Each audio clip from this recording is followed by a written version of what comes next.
저희가 이제 대학생을 타겟으로 해야 되는데 저희는 이미 이제 30살이 됐잖아요. 그래서 대학생들은 무슨 생각을 할까 이런 고민들이 진짜 많았거든요. 대학교 앞에서 회식을 했어요.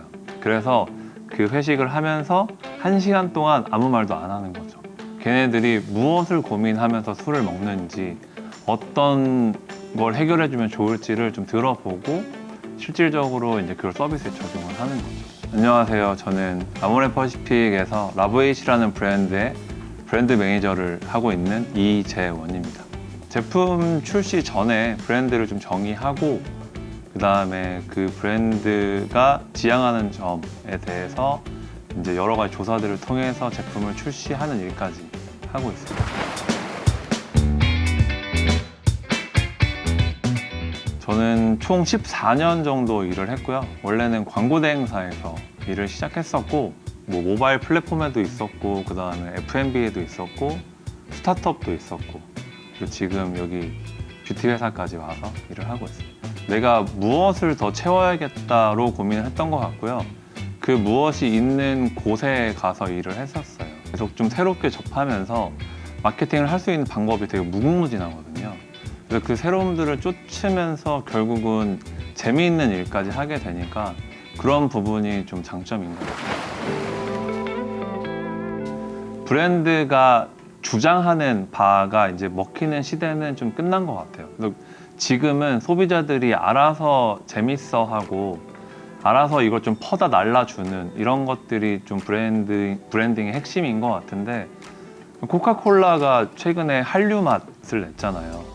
그러니까 뭔가 정의하기 힘든 그 맛을 냈는데, 그 코카콜라의 전략이 무엇인고 하니 소비자들이 조금 더 관심을 갖고 알아서 퍼다 나를, 요즘 알파 세대, 그러니까 MZ를 넘어선 알파들이 좋아할 건 뭐지? 그들은 어떻게 다가가야 되지라고 인문학적으로 봤을 때 걔네들한테 즐길 거리를 줘야 된다.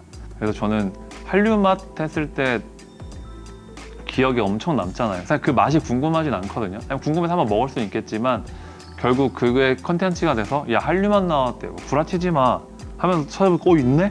나왔대 전파가 되고 이제 먹진 않지만 코카콜라가 계속 머릿속에 남아있는 거죠. 올리브영에서 1등하는 제품들을 보면 아시는 브랜드가 아마 없을 거예요. 그러니까 사실 예전에는 믿고 쓰는 대기업 뭐 이런 것들이 아니면 뭐 10년 연속 뭐 아니면 어떤 기술력 뭐 이런 것들을 많이 했었는데, 그냥 지금 이게 나랑 핏한지 이게 나를 대변할 수 있는지 그냥 그거에 좀 많이 포커스가 돼 있는 것 같더라고요.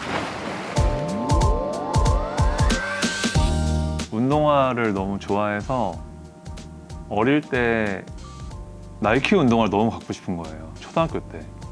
근데 이제 뭐 여러 상황 때문에 나이키 운동화를 엄마가 안 사주셔가지고 못 사주신 거죠. 그래서 나 나이키 운동화 100켤레 갖고 싶어 라는 꿈을 가졌었거든요. 딱 20살에 그 100켤레를 만들었어요. 보통 남자들이 한 켤레를 가지고 한 1년을 신는다 치고 그 신발이 다르면 또 10만 원 주고 운동화를 사잖아요. 저는 10만 원짜리 운동화를 예를 들면 한 분기를 신고 7만 원에 팔아요. 그리고 또 10만 원짜리 사요. 그리고 또 한 분기 신고 7만 원에 팔아요. 이런 식으로 하면은 저는 1년 동안 소비한 건 10만 원인데 3켤레 신었잖아요. 얘는 한 켤레 신고. 그렇게 하다 보면서 나한테 새로움도 주지만 돈도 되네? 이런 좀 관점이 생겨서 군대 가기 전에 운동화들을 다 팔았더니 한 1,000만 원 돈이 됐었거든요. 그 운동화 장사를 그때는 당근이 없어서 중고나라에서 했었는데, 그때 중고나라에서 제가 판매하는 제품들이 아무래도 좀 대학생들이 좋아하는 제품이다 보니까 대학생이다라고 하면은 가격을 3만 원 깎아주고 대신 1시간 동안 나랑 차 마셔줘 해서 그렇게 인터뷰를 했던 적이 몇 번 있었거든요. 이렇게까지 해야 되나라고 생각했던 게 돌아보면 그렇게까지 했어야 되는 일이 많거든요. 좀 누가 보면 엄청 유난한 건데 그 유난함이 쌓이다 보니까 그 경험을 통해서 제가 하는 일이나 하는 생각에 좀 많이 기여를 한 것 같아서 저는 그 유난한 경험을 좀 좋아합니다. 일단 탈모라고 지금 머릿속에 상상을 해보시면 되게 40대 아저씨가 원래 보통은 생각이 나죠. 스킨케어의 확장선으로 이제 탈모를 이제 20, 30대로 데리고 와서 명탈모라는 키워드를 가지고 좀 시장을 만들려고 했었어요. 두피도 피부인데 스킨케어 하듯이 관리를 해야 된다. 아모레퍼시픽이 이제 스킨케어에서는 굉장한 이제 강점을 갖고 있는 회사이기 때문에 좀 저희한테 유리한 판을 만든 거죠. 근데 이 두피 스킨케어를 설명을 하기가 너무 어려운 거예요. 이게 직관적이지가 않다 보니까.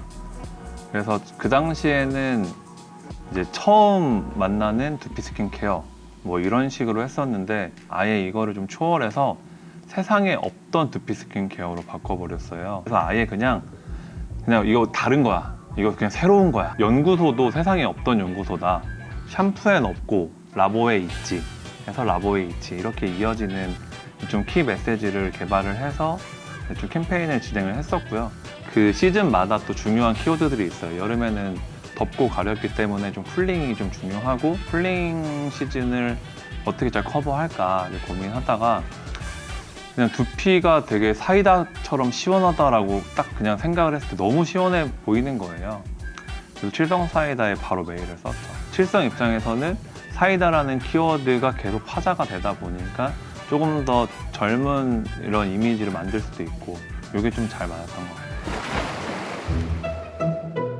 그 위트는 사람의 마음을 그냥 와장창 무너뜨릴 수 있는 좋은 무기인 것 같아요. 근데 그 웃음이라는 게 꼭 박장대소는 아니더라도 그냥 아 센스 있다라는 정도도 웃음 짓는 포인트긴 하거든요.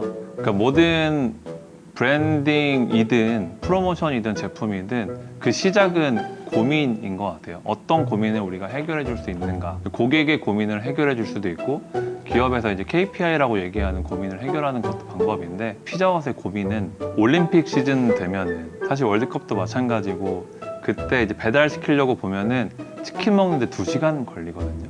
그 시기에 어떻게 하면은 피자헛이 선택을 받을까? 어떻게 하면 유니스를 줄 수 있을까?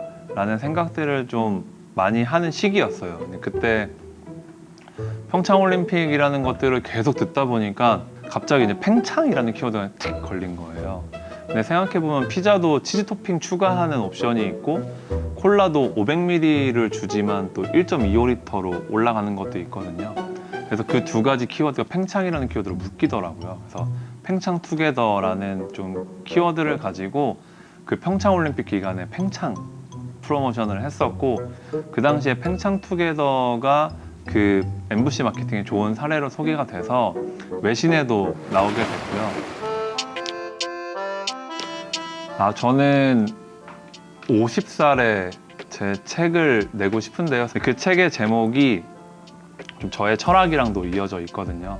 사실 마케팅은 임팩트와 인사이트가 되게 중요한 두 가지 키워드인데 임팩트는 결국 사실에 기반이 돼야 되고 그리고 인사이트는 좀 관점이 좀 많이 작용을 하는 것 같아요. 그래서 임팩트, 인팩트, 인사이트, 인사이트 임팩트와 인사이트를 만들기 위해서 좀 제가 타고난 감도 있지만 그것을 초월하는 근거 있는 감들로 많이 좋은 영향력을 좀 미치고 싶습니다. 마케팅 하는 게 맞나? 이런 고민들을 하는 이제 3, 4년차 친구들도 많거든요. 근데 이제 그런 친구들이 뭐 이제 10년 이상 뭐 이런 좀 시니어의 마케터의 이야기나 뭐 성공 사례들을 들으면 당연히 재밌긴 하지만 내 얘기처럼 와닿기는 좀 어렵거든요. 그래서 그 친구들이 좀 내 얘기로 느껴질 수 있는 그런 마케터와 이야기를 해보면 또 신선함도 있을 것 같고 그들이 성장하는 과정들이 뭐 누군가한테는 되게 공감이 되고 그러니까 시니어들은 그때를 떠올리면서 또 열정이 생길 것 같고 주니어들은 나도 저렇게 해봐야겠다라고 조금 더 현실적인 어드바이스가 되지 않을까 싶어서 좀 5, 6년 차를 추천해 볼 것 같습니다.